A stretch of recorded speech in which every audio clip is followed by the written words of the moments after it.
వీళ్ళ సామాజిక వెనుకబాటుతానికి గురవుతున్నట్టుగా దళితులు బలహీన వర్గాలకు అండగా నిలబడగలిగే విధంగా ఏదైతుందో భారత రాజ్యాంగం కొన్ని హక్కులు కల్పించింది.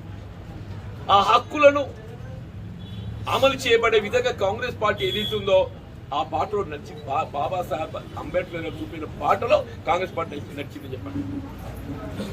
అదే ఎన్డీఏ భారతీయ జనతా పార్టీ ఆ భారత రాజ్యాంగాన్నే ఇవాళ ఏదైతుందో మరి కనుమరుగు చేసే విధంగా దాన్ని మార్పిడి చేయబడే విధంగా వారి ఆలోచన విధంగా కుట్ర విధంగా కుటుంబంతో గమనించాలి చెప్పండి. వాళ్ళ మిత్రులు వివేక్ గారి ఏదైతుందో వారు ఇంతకాలం వారు అందించిన సేవలను దృష్టిలో పెట్టుకొని వీళ్ళ మిత్రులు వంశీ ఏదైతుందో విశాఖ ఇండస్ట్రీస్ ఎండీ అని చెప్పండి. వీళ్ళ యువకుల పాత్రను గుర్తించి ఈ దేశ నిర్మాణంలో యువకుల పాత్రను గుర్తించి అని చెప్పంటారు. నేను వంశీ గారికి ఏదైతుందో పెద్దపల్లి పార్లమెంట్ కాంగ్రెస్ పార్టీ అభ్యర్థిగా వారికి అవకాశం కల్పింపజేయబడి జరిగింది.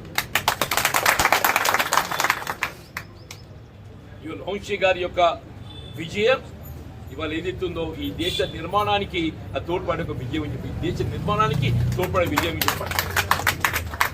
ఇవాళ ఏదైతుందో మన దగ్గర 17 స్థానాలు ఉన్నాయి.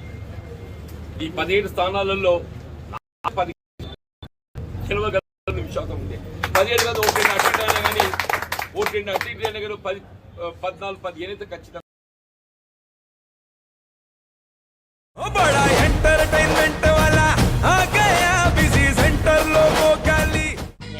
సక్కు సక్కేంద్ర సక్కు సక్కు బాయ్ బాయ్ బాయ్ బాయేంద్ర భార్గవ్ బాయ్ బాయ్. గిరాకి వచ్చే టైం ఏంది? కస్టమర్లు వస్తున్నాడు రేడికల్ పీగురి.